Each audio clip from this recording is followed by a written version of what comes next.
Good morning, welcome to Apron Strings.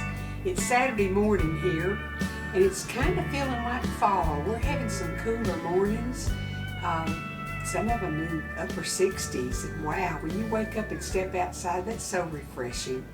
I like to get up and go out and meander around in my garden and piddle, and then when it gets hotter, I come back in. This morning, I like to on Saturdays, sometimes I like to cook a little something different, and I wanted to make some scones and or biscuits, but that's what a scone is. It's a fancy biscuit, shaped a little bit different usually. But I'm going to use a mix. I've made them from scratch, and I can make them from scratch, but this mix is so easy. Now, Kroger has a private selection mix. One of them is blueberry lemon. That's delicious, and I think I have a box of it. In fact, I know I do. This is what the box is, and they're up there where the cake mix is at. And then they have one, I think it's raspberry almond, something cherry almond. It's delicious, and I've made it for y'all before. But the first scones that I ever made, I used a mix called Sticky Fingers. Sticky Fingers comes with all different kinds of flavors, and I would always go to World Market and get me 2 or 3 packages and have them on the shelf for when I wanted to make some. Well, I went to World Market the other day looking at the pizza stuff. I've got a secret that I'm going to tell y'all about in a few days, and the reason I'm gathering pizza stuff up.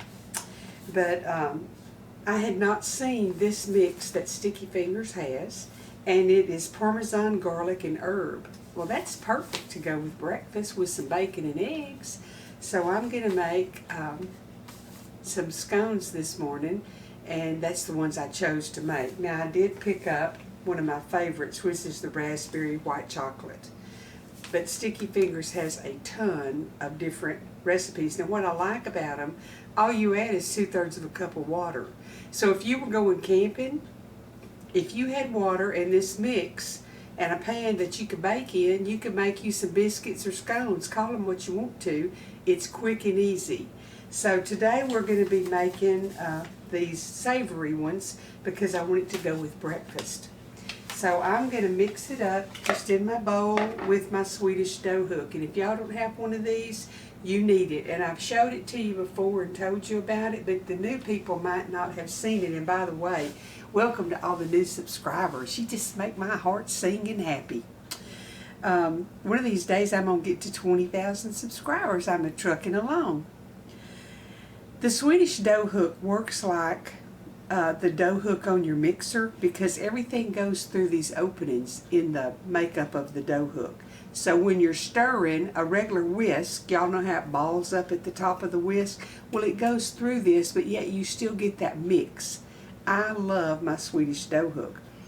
You can get them on Amazon, and I don't have an Amazon affiliate link. I'm going to try to get one. I just hadn't got around to it yet.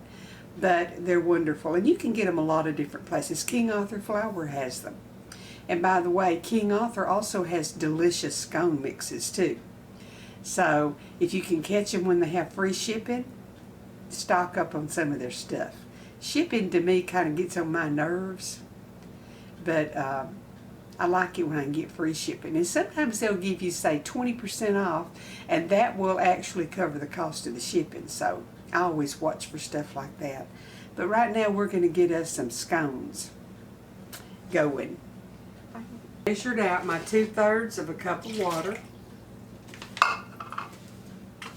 I don't know if I showed y'all this up close or not, but even the package is pretty. Sometimes I like to give y'all just an idea. People that really don't cook all the time and may want, to do something different. Let me get some scissors to cut that open with.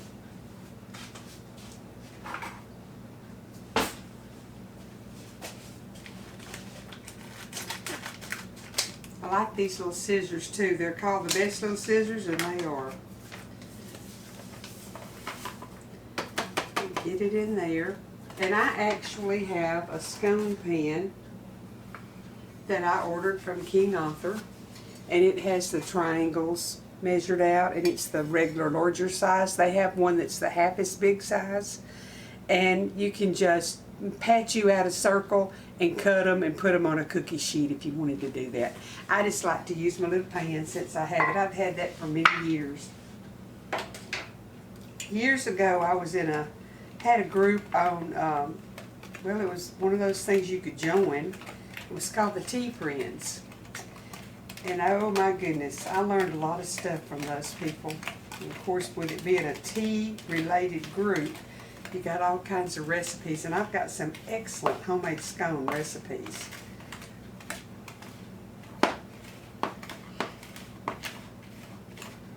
That's where I learned about sticky fingers. See, everybody cheats every now and then, I guess.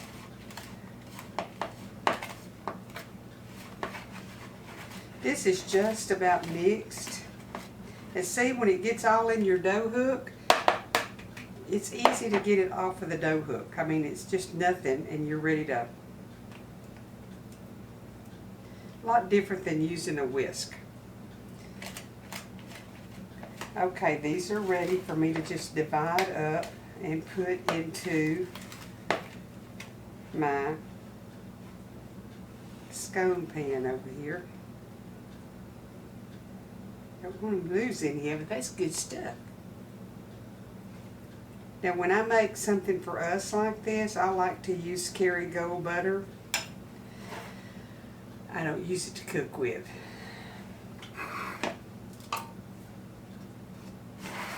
Okay, what I'm going to do, I'm going to dampen my hands a little bit.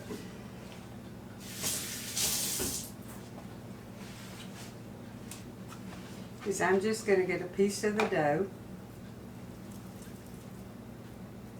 and I'm going to kind of try to make enough for each one of the little things here, so I'll press it into there when I get through counting them out. Because this holds 8. A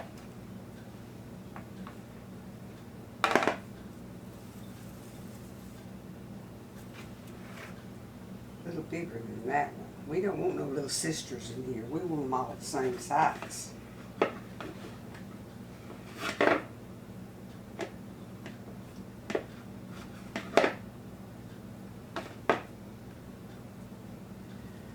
Okay.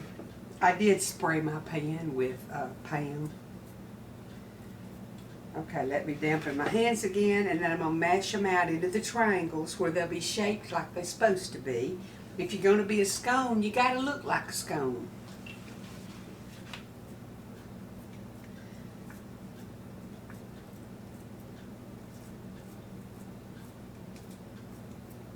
I'm going to bring the camera over here close where y'all can see what I'm doing.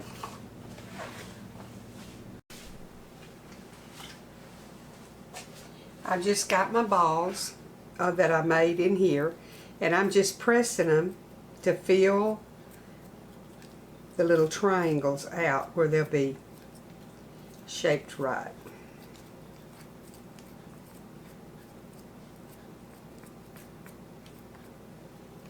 And I've got my oven preheating to 375, and I'm using the June oven.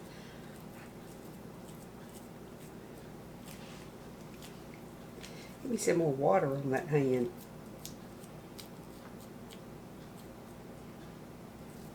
I think I'm going to have a little sister right there. She'll probably be whining, but oh well. My oven's just about hot, so when it gets hot enough, we'll put these in.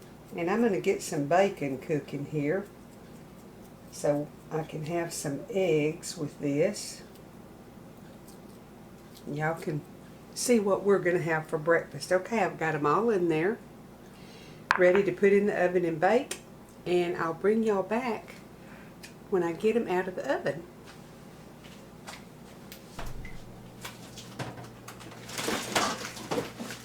Got my bacon cooking, and see I've got it all straight in the skillet. You want to lay your bacon real good and straight and let it cook on one side, and then flip it to the other and let that one brown as much as you like it. Because if you don't carefully put it in there, you're going to have bacon that's all, looks like it has arthritis. It's going to be all twisted and messed up. And I like for it to lay straight on the plate and look pretty, so take your time and do it right. Okay, I took some out ahead of time because Troy doesn't like his quite as crisp as I do. But see, if I'd left that one stay all curled up like that, that's how it would cool. But if you'll straighten them out, you'll have nice straight pieces of bacon to put on your plate. Makes it look nicer. Okay, I'm going to fry some eggs in this bacon grease here in a little bit. But right now I'm waiting on the scones to get done. Now when I was a kid growing up, you know, 5 days a week, we got up and Mama would have to go to work. Daddy was usually off. He stayed away from home a lot because he was a roughneck, roustabout on a drilling rig my younger years. And so Mom would get up, and most of the time, if we asked for bacon and eggs, she would cook it. But we usually had cereal or toast and jelly for breakfast. But on Saturday and Sunday especially, because Mom usually worked on Saturday, but we would have a good breakfast, and Mom would make homemade biscuits and milk gravy, and we'd have bacon and eggs. And that's some of my best memories of breakfast at home, was those Sunday morning breakfasts. So I'm saying that to tell y'all, you know, you don't have to be a great Southern cook to make memories with your family. It doesn't take a lot of work to learn how to fry some bacon and fry some eggs. So you can make Sunday morning breakfast special at your house. And the kids will remember it, because Mama didn't do fancy stuff. She was a wonderful Southern cook. But those Sunday morning breakfasts with that milk gravy and bacon and eggs and biscuits, man, that was good stuff. And my mama made good biscuits. They were, she called them a heavier sopping biscuit. And then I met Troy my senior year in high school, and when I went to meet his mama, she made breakfast. And I'm going to tell y'all something. I never had biscuits as good as Miss Jordan made. So I think I made her recipe on here before, but I'm going to make them again pretty soon so y'all will have it. But hers were flaky, and oh my goodness, I went back home telling Mama about Miss Jordan's biscuits, and she said, baby, I can make biscuits like that, but your daddy likes a heavy biscuit that he can sop the gravy with and it don't fall apart. So I always made them like Miss Jordan when I started making biscuits, because hers are flaky and just delicious. But anyway, my bacon is done. My scones are not done yet, and I'm going to fry some eggs when they get done, because I like my eggs good and hot. So I'll be back in a minute and show y'all what our plate looks like and what the scones look like. I got to put some butter in some of them so I can have breakfast, and I hope Troy will eat, but he told me earlier he wasn't hungry. It's a sin to not be hungry. That's why he's gotten so skinny. He's never hungry. I've not eaten before, but it wasn't because I wasn't hungry. Obviously, I like to eat. It doesn't take long to cook the other side once you get one side done.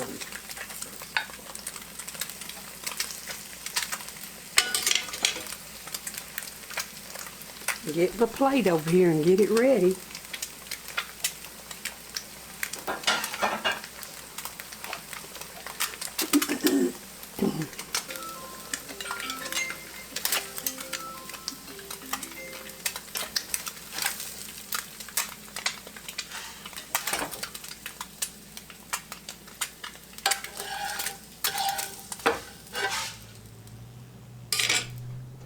Okay, let me get the scones out, and then we'll finish plating up the food.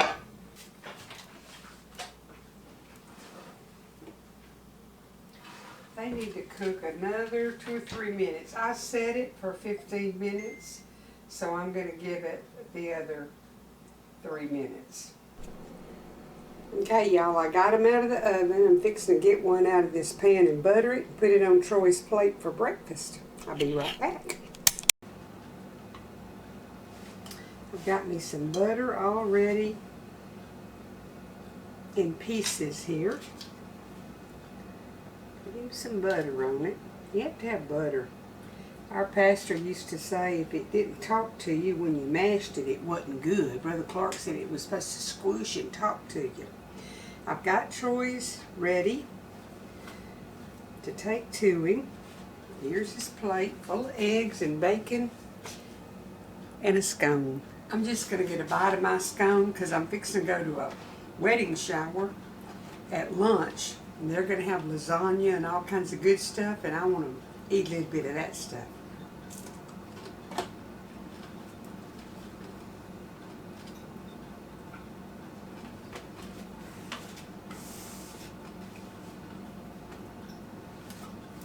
That's good.